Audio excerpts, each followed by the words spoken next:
Hello dear students, मैं doctor Sanjeev बिथरिया आप सभी का स्वागत करता हूं। जैसा कि आपको मालूम है, प्रश्न बैंक आधारित एक सीरीज अपनी इतिहास विषय की चल रही है, जिसका आज 6वें अध्याय का यहाँ हम हल करेंगे। तो आइए कॉपी पेन लें और 6वां अध्याय इतिहास का आज हम हल करते हैं। तो सफर शुरू करते हैं प्यारे बच्चों। आज 6वां अध्याय जो है भक्ति सूफी परंपराएं जो है बच्चों, उसके बारे में अपन यहाँ चर्चा करेंगे। आज भक्ति और सूफी परंपराएं अध्याय प्यारे बच्चों 6 है और इसमें कुल 10 अंक के आपके में प्रश्न परीक्षा में आपसे पूछे जाएंगे, जिसमें से 4 वस्तुनिष्ठ आएंगे और एक अंक के कुल 4 हो जाएंगे ये, और एक प्रश्न आएगा 2 अंक का और एक 4 अंक का आएगा। तो इसमें हम आपको 1 अंक के और 2 अंक के, जैसा कि आपको मालूम है, हल करवाते हैं। दीर्घ उत्तरी आप लोग स्वयं हल कर लेंगे, और नहीं जैसे इस सीरीज के बाद समय मिलेगा तो 4 अंक के भी लेके आ जाएंगे, क्योंकि फिर अगर 4 अंक हल करवाएंगे तो बहुत बड़े प्रश्न हो जाएंगे। तो शुरुआत करते हैं प्यारे बच्चों। चलो, भक्ति आंदोलन का सूत्रपात कहां से हुआ है? तो भक्ति आंदोलन का सूत्रपात प्यारे बच्चों दक्षिण भारत से हुआ है। भक्ति की परंपरा का जो प्रारंभ माना गया है वो दक्षिण भारत से माना गया है। तांत्रिक पूजा पद्धति में किसकी पूजा की जाती थी? तो तांत्रिक पूजा पद्धति में प्यारे बच्चों देवियों की पूजा की जाती थी। तीसरा, चतुर्वेदी का क्या अर्थ है? तो चतुर्वेदी का इससे अर्थ भी लग रहा है चारों वेदों का जो ज्ञाता होता था वो चतुर्वेदी, 3 वेदों का ज्ञाता होता था वो त्रिवेदी, और 2 वेदों का जो ज्ञाता होता था उसको द्विवेदी बोला जाता था। करक्काल अम्मार किससे संबंधित थी? तो बच्चों ये नयनार से संबंधित थी। नयनार भक्ति परंपरा में जो हुआ है, देवी वो महिला जो संत हुई हैं उनमें एक बहुत महत्वपूर्ण हुई है करक्काल अम्मार, जो आप इनको याद करना ही है आपको। खानकाह का नियंत्रण कौन करता था? तो खानकाह का नियंत्रण शेख करता था बच्चों, क्योंकि शेख ही खानकाह में रहते थे। ख्वाजा मुइनुद्दीन चिश्ती की दरगाह कहां पर स्थित है? तो ख्वाजा मुइनुद्दीन चिश्ती की दरगाह अजमेर में स्थित है। इस तरह से आपने ये बहुविकल्पीय जो है वस्तुनिष्ठ प्रश्न है उनको आपने हल कर लिया। अब फिल इन द ब्लैंक पे आते हैं। अलावा संतों की रचना किसमें संकलन है? तो अलावा संतों की रचना नल ये राह दीप प्रबंधन, नलिया दीप प्रबंधन, ये आ जाएगा इसमें। और थोड़ा सा ये ज्यादा डार्क हो रहा है,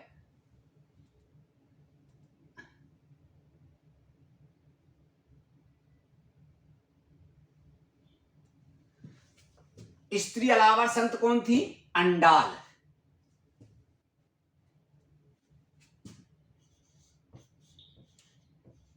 अंडाल। अब ये थोड़ा सा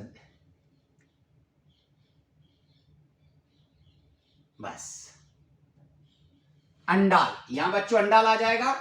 फिर से काव्य संकलन को तमिल वेद के रूप में माना जाता है, तो यही आ जाएगा। इसको हम पंचम वेद भी लोग कहते हैं।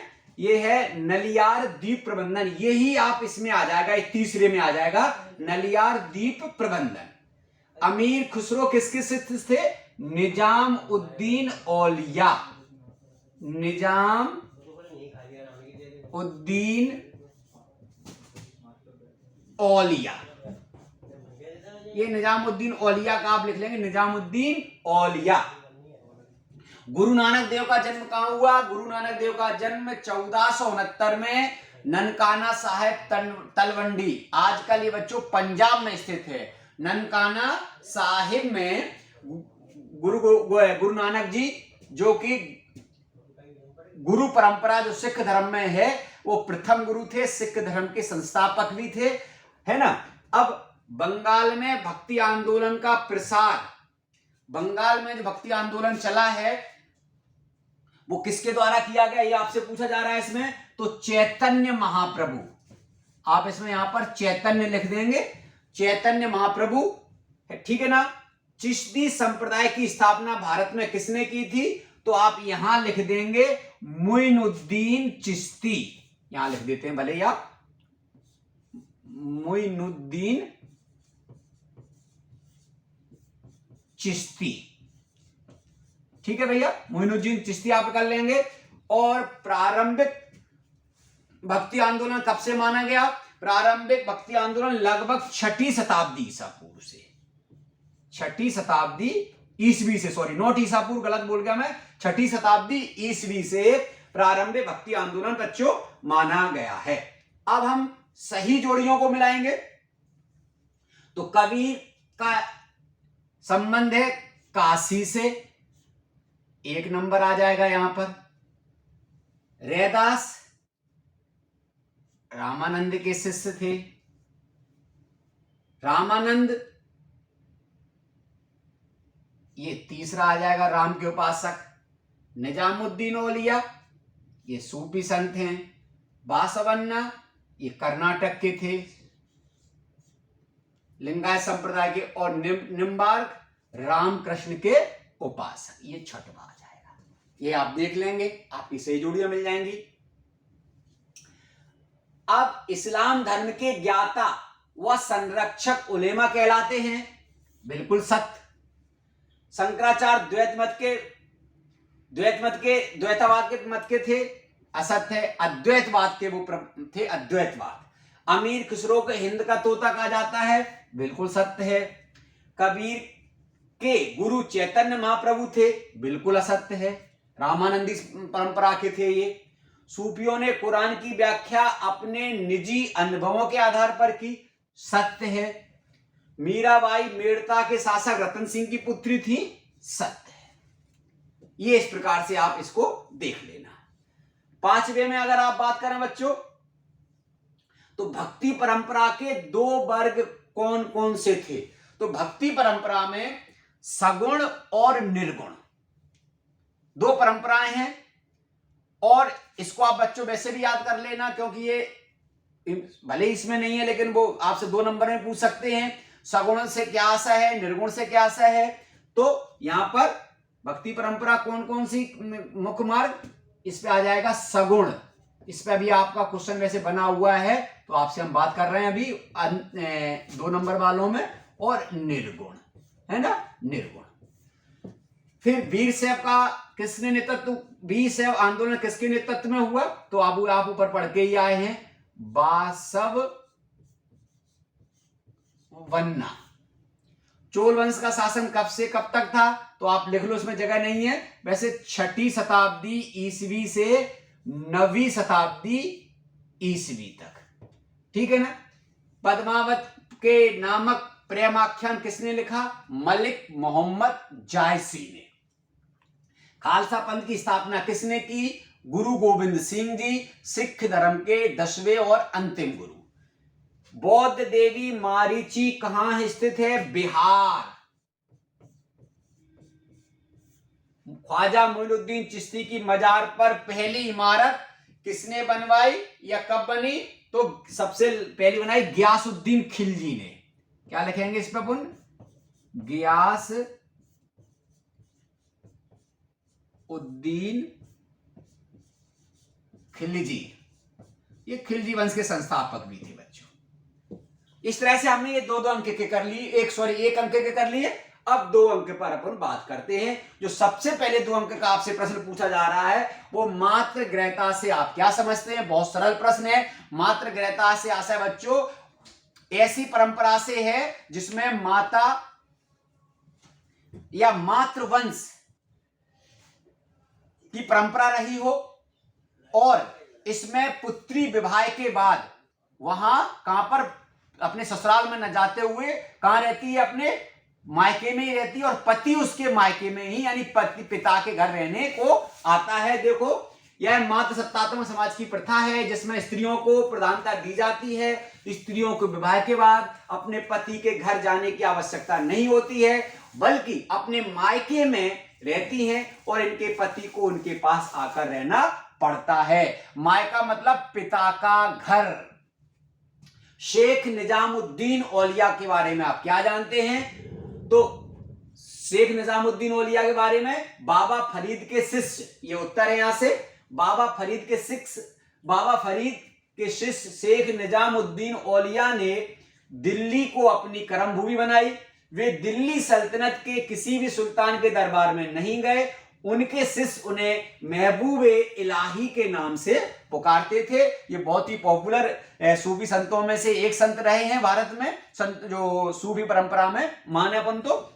अब अगला प्रश्न है तीसरा आपसे, इस्लाम धर्म के उन विशेषताओं को प्रतिपादित कीजिए जिनकी मदद से यह धर्म समूचे उपमहाद्वीप में फैला। ये कौन सी कारण थे कि उसका प्रचार प्रसार इतना उपमहाद्वीप में फैला? तो उसका पहला कारण है, एकेश्वरवाद ने इस्लाम के प्रसार में महती भूमिका निभाई।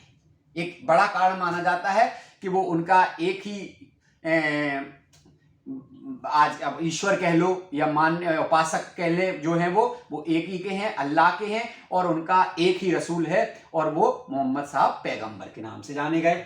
नंबर 2, इस्लाम में रूपांतरण मिशनरी गतिविधियों, विशेष रूप से प्रचारकों ने धार्मिक शिक्षाओं को प्रचारित करने के लिए स्थानीय आबादी का सहारा लिया। वो स्थानीय आबादी में घुल मिल गए और उनके बीच में उन्होंने इस्लाम धर्म की परंपराओं को, रीति रिवाजों को लोगों तक पहुंचाने का काम किया। चौथा प्रश्न बच्चों, गुरु नानक की शिक्षाओं का वर्णन कीजिए। तो गुरु नानक जी की पहली शिक्षा है, गुरु नानक देव जी ने बहुदेववाद तथा मूर्ति पूजा का खंडन किया। पहला बहुत इंपॉर्टेंट है बच्चों। और दूसरा, उन्होंने परमात्मा को निरंकार माना, ईश्वर को। ठीक है, अभी मैं आपसे कह रहा था निर्गुण सगुण बहुत इंपॉर्टेंट है, तो देखो यहां पर आ गया। निर्गुण एवं सगुण भक्ति में क्या अंतर है? निर्गुण भक्ति में ईश्वर के निराकार रूप की पूजा होती है, और इसके जो संप्रदाय के, इस परंपरा के जो महत्वपूर्ण संत थे उनमें कबीर हैं, नानक हैं, नामदेव हैं। ठीक है ना। सगुण भक्ति क्या होती है? सगुण भक्ति परंपरा में ईश्वर के साकार के रूप में पूजा करती है। वो ईश्वर को एक अवतार के रूप में देखते हैं, और वो ईश्वर किसी भी रूप में हो सकता है। जैसे आपने सनातन धर्म में आपने परंपराएं, राम की पूजा, कृष्ण की पूजा, वृक्ष पूजा, सूर्य पूजा, है ना। तो ये सगुण माने वो ईश्वर के किसी न किसी के रूप में सगुण सहित पूजा करते हैं। और इसमें तुलसीदास, सूरदास, मीरा, रसखान इस परंपरा के प्रमुख स्रोत बच्चों रहे हैं। एक अन्य बहुत इंपॉर्टेंट प्रश्न है, सूफी धर्म के सिद्धांत लिखिए। सूफी धर्म क्या है? आपको मैं पहले बता दूं यहां पर, सूफी इस्लाम धर्म की ही एक शाखा है, और वो इस्लाम धर्म से थोड़े से उसकी रीति रिवाज मान्यताएं थोड़े से भिन्न हैं, इसलिए उनको सूफी संत कहा गया। इसके पीछे अब क्या क्या रीजन है, क्यों कहा गया, अलग अलग थ्योरी है, उसमें जाने की मुझे यहाँ आवश्यकता नहीं है। मानव सेवा सूफी धर्म का प्रमुख सिद्धांत है। इसके अतिरिक्त सूफी परंपरा या सूफी संप्रदाय सभी धर्मों के साथ एकता एवं मेल जोल की बात कहता है। सूफी धर्म इस्लाम धर्म के सिद्धांत की विपरीत गीत संगीत के द्वारा ईश्वर के प्रति समर्पण भाव प्रदर्शित करता है। इस्लाम में संगीत का निषेध है, संगीत को वो अच्छा नहीं मानते, योग को अच्छा नहीं मानते। लेकिन अगर बच्चों आप पढ़ेंगे तो सूफी संतों ने भारत में आके न केवल संगीत को अपनाया, बल्कि उन्होंने योग पद्धति साधना को भी अपनाया। जैसे आपने अभी अमीर खुसरो को पढ़ा, अमीर खुसरो को भारत में कव्वाल का जनक भी माना जाता है। अब अमीर खुसरो ने बहुत सारी कव्वालियां लिखी, और वो विभिन्न सूफी संतों के बीच में जाकर, खास करके निजामुद्दीन औलिया के दरबार में वो जाकर गाया करते थे। कबीर की वाणी किन 3 परिपाटियों में संकलित किया गया है? तो कबीर की वाणी में दोहा, चौपाई, सोठा आदि को देखने को मिलते हैं। साथ ही कबीर की वाणी की जो 3 विशिष्टताएं हैं, है ना, उनमें से कौन कौन सी? एक बीजक, जो कबीर पंथियों के द्वारा उत्तर प्रदेश वाराणसी में रखी गई हैं। दूसरा कबीर ग्रंथावली, जो दादू पंथियों द्वारा रखी गई राजस्थान में। और तीसरा गुरु ग्रंथ साहिब, जो कि सिख धर्म का ग्रंथ है, उसमें संकलित है। 8वां बहुत इंपॉर्टेंट है बच्चों, इसको आप जरा विशेष रूप से रखें। अलवार, नैनान और वीर साहब ने किस प्रकार जाति प्रथा की आलोचना प्रस्तुत की है? तो अलवार, नैनार एवं वीर साहब ने जाति प्रथा एवं ब्राह्मणों की प्रभुता के विरोध में आवाज उठाई।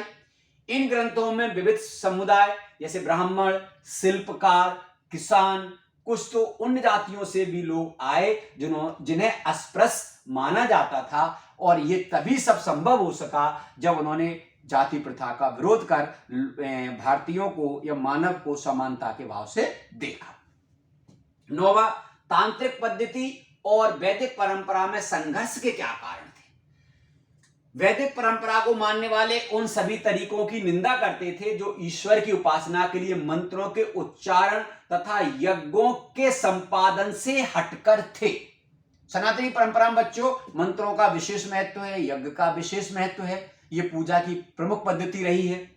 तांत्रिक लोग वैदिक सत्ता की अवहेलना करते थे, इसलिए उनमें कभी कभी संघर्ष की स्थिति उत्पन्न हो जाती थी, क्योंकि तांत्रिक लोग वो काम पूजा पद्धति में अपनाते थे जिनका वैदिक परंपरा में विरोध किया गया। जैसे बलि का बाद में, पहले बलि तो हालांकि यज्ञ में दी जाती थी, लेकिन यज्ञ में बाद में बलि की निंदा करने लगे। उपनिषदों के माध्यम से हम देखने को मिलता है। मुंडक उपनिषद यज्ञ का बहुत कटु आलोचक रहा। वो कहता है यज्ञ एक टूटी नौका के समान है। तांत्रिक में और भी अवैध काम हो गए, है ना, जो कि समाज में मान्यता प्राप्त भी नहीं थी। तो इस तरह से ये इनमें दोनों में संघर्ष देखने को हमको मिला। 10वां और अंतिम प्रश्न है बच्चों, आरंभिक भक्ति परंपरा की प्रमुख विशेषताएं लिखिए। तो सामान्य की जन भाषा में आरंभिक भक्ति परंपरा में हमें देखने को मिली, जैसे हिंदी में, मराठी में, बंगाली में, गुजराती में उपदेश दिए गए, और अलग अलग भाषाओं के बहुत सारे कवि यहाँ पर भक्ति जो संत हुए आपको उदाहरण के लिए देखने पड़ेंगे। नामदेव हैं, दादू हैं, कबीर हैं, है ना, चैतन्य महाप्रभु हैं। ये अपने अपने अलग अलग राज्यों का और भाषाओं का प्रतिनिधि कर रहे थे। जैसे मैंने चैतन्य महाप्रभु जी बंगाल में उन्होंने भक्ति को बहुत ज़्यादा शिखर तक ले गए, पहुंचाया। बहुत प्रसिद्ध चैतन्य महाप्रभु जी को भगवान कृष्ण के अवतार अंश के रूप में देखते थे। महाराष्ट्र में नामदेव जी, तुकाराम जी हुए, है ना, नरसिंह मेहता जी गुजरात में हुए, ठीक है ना।